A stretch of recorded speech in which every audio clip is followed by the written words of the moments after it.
जय हिंद दोस्तों, स्वागत है आप सभी का एक बार फिर से सॉफ्ट स्टडी यूट्यूब चैनल में। मैं सौरभ एक बार फिर से आपके साथ हूं बाल विकास एवं शिक्षा शास्त्र के इस 11वें प्रैक्टिस सेट के साथ में। इससे पहले हमारे बाल विकास एवं शिक्षा शास्त्र के 10 प्रैक्टिस सेट आ चुके हैं, जिसका लिंक आपको डिस्क्रिप्शन में मिल जाएगा वीडियो के। और एनवायरमेंट के प्रैक्टिस सेट भी रेगुलर अपलोड किए जा रहे हैं, तो आप इन सब वीडियोज़ को देखते रहें। ये 100% हेल्पफुल होंगी आपके एग्जाम में, और 30 में से 30 क्वेश्चन आप कवर कर सकते हैं यदि आप इन वीडियोज़ को देखते हैं तो दोस्तों स्टार्ट करेंगे इस वीडियो को। उम्मीद है कि आपको यह वीडियो पसंद आएगी। वीडियो पसंद आए तो हमेशा की तरह लाइक करें, और शेयर कर सकते हैं तो शेयर जरूर करें इस वीडियो को। साथ ही साथ चैनल पर यदि आप नए हैं तो चैनल को सब्सक्राइब करके ऑल वेल नोटिफिकेशन को सिलेक्ट करना ना भूलें, ताकि यहाँ पर अपलोड की गई प्रत्येक वीडियो की नोटिफिकेशन आपको सबसे पहले मिल जाए। तो दोस्तों स्टार्ट करेंगे इस वीडियो को पहले क्वेश्चन के साथ में। पहला क्वेश्चन आपकी स्क्रीन पर देख पा रहे हैं, लिखा हुआ है जब बच्चा फेल होता है तो इसका क्या तात्पर्य होता है। कोई बच्चा जब फेल होता है तो इसका क्या तात्पर्य होता है।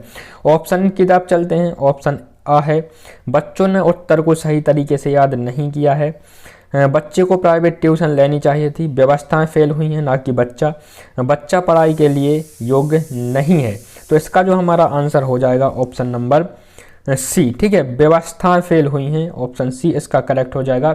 जब एक बच्चा असफल होता है तो इसका अर्थ यह नहीं होता है कि उसकी असफलता के लिए वह स्वयं जिम्मेदार है, बल्कि इसका अर्थ यह होता है कि शिक्षक की रणनीति फेल हुई है, मूल्यांकन प्रणाली या फिर स्कूल प्रबंधन या फिर साथियों व परिवार की पृष्ठभूमि की असफलता को ये दर्शाता है। ठीक है, तो इसी के साथ चलते हैं नेक्स्ट क्वेश्चन की तरफ। क्वेश्चन नंबर 2 आपकी स्क्रीन पर लिखा हुआ है शिक्षण से अधिगम पर बल देने वाला परिवर्तन हो सकता है। शिक्षण से अधिगम पर बल देने वाला परिवर्तन हो सकता है तो बाल केंद्रित शिक्षा पद्धति अपनाकर, रटने को प्रोत्साहित करके, अग्र शिक्षण की तकनीकी अपनाकर, या फिर परीक्षा परिणामों पर केंद्रित होकर। तो दोस्तों शिक्षण से अधिगम पर बल देने वाला परिवर्तन हो सकता है तो यह हो सकता है आपका बाल केंद्रित शिक्षा पद्धति अपनाकर। ठीक है, शिक्षा से अधिगम पर बल देने वाला परिवर्तन बाल केंद्रित शिक्षा पद्धति को अपनाकर हो सकता है। ठीक है, शिक्षा केंद्रित जो शिक्षक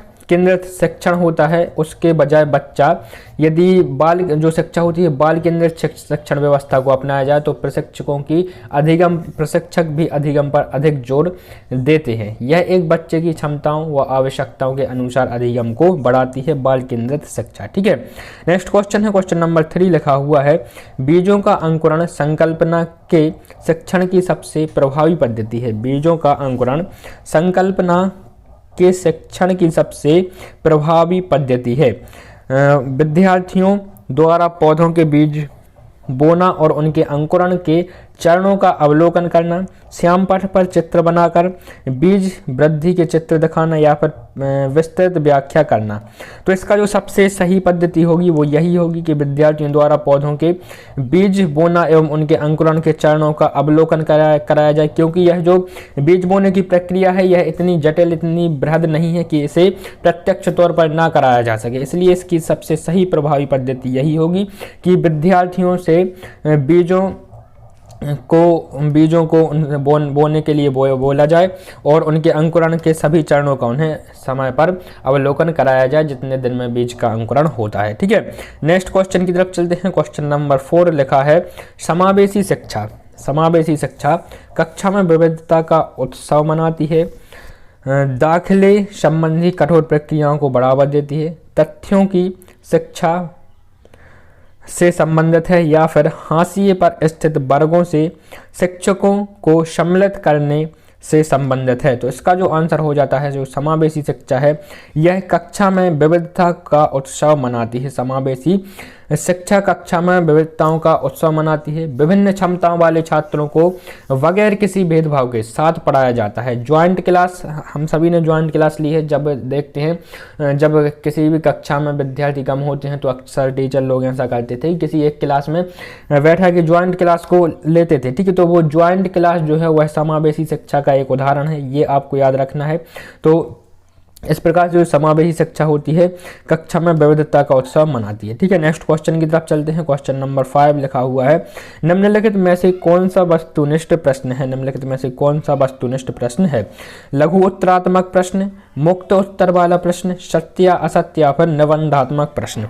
तो इसमें से जो वस्तुनिष्ठ प्रश्न है हमारा वो है सत्य या असत्य। ऑप्शन नंबर सी इसका करेक्ट हो जाएगा।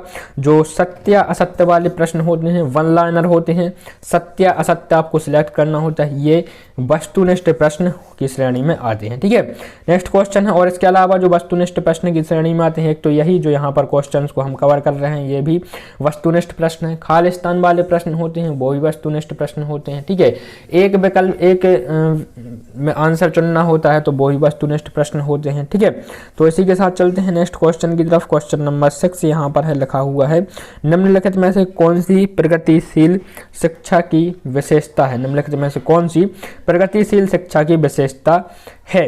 केवल प्रस्तावित पाठ्य पुस्तकों पर आधारित अनुदेश, परीक्षाओं में अच्छे अंक प्राप्त करने पर बल, बार बार ली जाने वाली परीक्षाएं, या फिर समय सारणी और बैठने की व्यवस्था में लचीलापन। ठीक है, तो इसका जो आंसर हो जाएगा ऑप्शन नंबर डी, समय सारणी और बैठने की व्यवस्था में लचीलापन। यह जो है प्रगति शिक्षा की एक विशेषता है। ठीक है, नेक्स्ट क्वेश्चन है दोस्तों, क्वेश्चन नंबर 7 लिखा हुआ है, एक शिक्षक प्रश्न पत्र बनाने के बाद यह जांच करता है कि क्या प्रश्न परीक्षण के विशिष्ट उद्देश्यों की परीक्षा ले रहे हैं। वह मुख्य रूप से प्रश्न पत्र की खालिस्तान के बारे में चिंतित है। तो वह किसके बारे में चिंतित है? उसकी संपूर्ण विषय वस्तु को शामिल किया गया है या नहीं, प्रश्नों के प्रकार के संबंध में, विश्वसनीयता के संबंध में, या फिर वैधता के संबंध में। तो वह वैधता की जाँच करता है। ऑप्शन नंबर डी यहाँ पर करेक्ट हो जाएगा। ठीक है, चलते हैं अगले क्वेश्चन की तरफ। क्वेश्चन नंबर 8 है, विवेचनात्मक शिक्षा शास्त्र का यह दृढ़ विश्वास है कि, विवेचनात्मक शिक्षा शास्त्र का यह दृढ़ विश्वास है कि, ठीक है, विवेचनात्मक या फिर रचनात्मक शिक्षा शास्त्र का कि शिक्षार्थियों को स्वतंत्र रूप से तर्कगणन नहीं करनी चाहिए।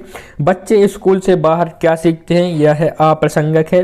शिक्षार्थियों के अनुभव एवं प्रत्यक्षण महत्वपूर्ण होते हैं। ठीक है, तो यहाँ पर विवेचनात्मक या फिर रचनात्मक शिक्षा शास्त्र का जो दृढ़ विश्वास है कि शिक्षार्थियों के अनुभव एवं प्रत्यक्षण महत्वपूर्ण होते हैं। ऑप्शन सी इसका करेक्ट हो जाएगा। ठीक है, जो रचनात्मक शिक्षण है इसके सर्वप्रथम जो पॉल फ्रेरे नामक मनोवैज्ञानिक है, इन्होंने सर्वप्रथम इसे प्रस्तावित किया था, ये आपको याद रखना है। नेक्स्ट क्वेश्चन है क्वेश्चन नंबर 9, विद्यालय आधारित आकलन मुख्य रूप से किस सिद्धांत पर आधारित है? विद्यालय आधारित आकलन मुख्य रूप से किस सिद्धांत पर आधारित है? तो विद्यालय आधारित आकलन किस सिद्धांत पर आधारित होता है? यह होता है बाह्य परीक्षकों की अपेक्षा शिक्षक अपने शिक्षार्थियों की क्षमताओं को बेहतर जानते हैं। ठीक है, बाह्य यदि विद्यालय में जो स्टूडेंट होते हैं, जो छात्र होते हैं, उनका आकलन विद्यालय के छात्रों के द्वारा ही किया जाता है, तो इस सिद्धांत पर यह आधारित होता है बाह्य परीक्षकों की अपेक्षा शिक्षक अपने शिक्षार्थियों की क्षमताओं को अधिक बेहतर तरीके से जानते हैं। ऑप्शन ए इसका करेक्ट हो जाएगा। ठीक है, चलते हैं अगले क्वेश्चन की तरफ, और क्वेश्चन नंबर यहाँ पर हमारा 10 लिखा हुआ है, शिक्षार्थी व्यक्तिगत भिन्नता करते हैं अतः शिक्षक को शिक्षार्थी व्यक्तिगत भिन्नता करते हैं अतः शिक्षक को सीखने के विविध अनुभवों को उपलब्ध कराना चाहिए। कठोर अनुशासन सुनिश्चित करना चाहिए। परीक्षार्थियों की संख्या बढ़ा देनी चाहिए या फिर अधिगम की एक समान गति पर बल देना चाहिए। तो इसका जो हमारा आंसर हो जाएगा ऑप्शन ए करेक्ट हो जाएगा। सीखने के विविध अनुभवों को उपलब्ध कराना चाहिए। शिक्षार्थी व्यक्तिगत भिन्नता करते हैं या फिर शिक्षार्थी जो होते हैं वह भिन्न भिन्न होते हैं, सभी एक प्रकार से नहीं होते हैं, सभी की अधिगम क्षमता एक प्रकार की नहीं होती है, इसलिए जो है सीखने की विविध अनुभवों को उपलब्ध कराना चाहिए किसी भी शिक्षक को। ठीक है, चल नेक्स्ट क्वेश्चन है दोस्तों, क्वेश्चन नंबर 11 लिखा हुआ है, निम्नलिखित में कौन सा विकास का सिद्धांत है? निम्नलिखित में कौन सा विकास का सिद्धांत है? ठीक है, सभी की विकास दर समान नहीं होती है, विकास हमेशा रेखीय होता है, यह निरंतर चलने वाली प्रक्रिया नहीं है, विकास की सभी प्रक्रियाएं अंतः संबंधित नहीं है। ठीक है, तो विकास का जो सिद्धांत यहाँ पर यह कि विकास जो है यह विकास सभी की विकास दर समान नहीं होती है। ऑप्शन नंबर ए इसका करेक्ट हो जाएगा। विकास की कोई भी निश्चित दर नहीं होती है। विकास जो है बच्चों में वैश्विक रूप से बोलने की क्षमता होती है। ठीक है, ऑप्शन ए इसका करेक्ट हो जाएगा। सभी की विकास दर समान नहीं होती है। नेक्स्ट क्वेश्चन है क्वेश्चन 12। मानव विकास को क्षेत्रों में विभाजित किया जाता है तो यदि मानव विकास को क्षेत्रों में विभाजित किया जाता है तो ऑप्शन की तरफ चलते हैं।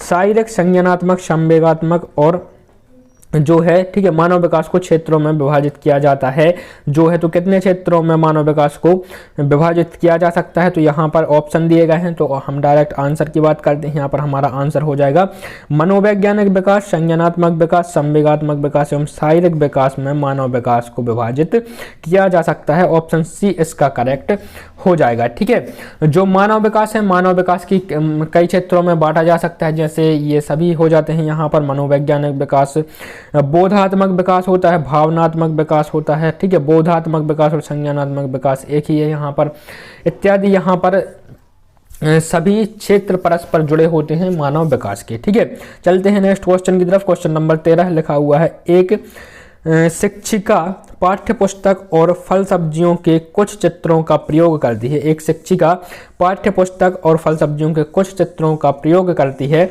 और अपने विद्यार्थियों से चर्चा करती है। विद्यार्थी इस जानकारी को अपने पूर्व ज्ञान से जोड़ते हैं और पोषण की संकल्पना को सीखते हैं। यह उपागम खालिस्तान पर आधारित है। अधिगम के शास्त्रीय अनुबंध पर, पुनर्वलन के सिद्धांत पर, अधिगम के सक्रिय अनुबंध पर या फिर ज्ञान के निर्माण पर। तो यह जो हमारा आंसर हो जाता है यहाँ पर, यह जो आधारित है यह ज्ञान के निर्माण पर आधारित है। ऑप्शन डी इसका करेक्ट हो जाएगा। अगला क्वेश्चन है क्वेश्चन नंबर 14 लिखा हुआ है, जब बच्चे की दादी उसे उसकी माँ की गोद से लेती है। ठीक है, जब बच्चे की दादी उसे उसकी माँ की गोद से लेती है तो बच्चा रोने लगता है। बच्चा खालिस्तान के कारण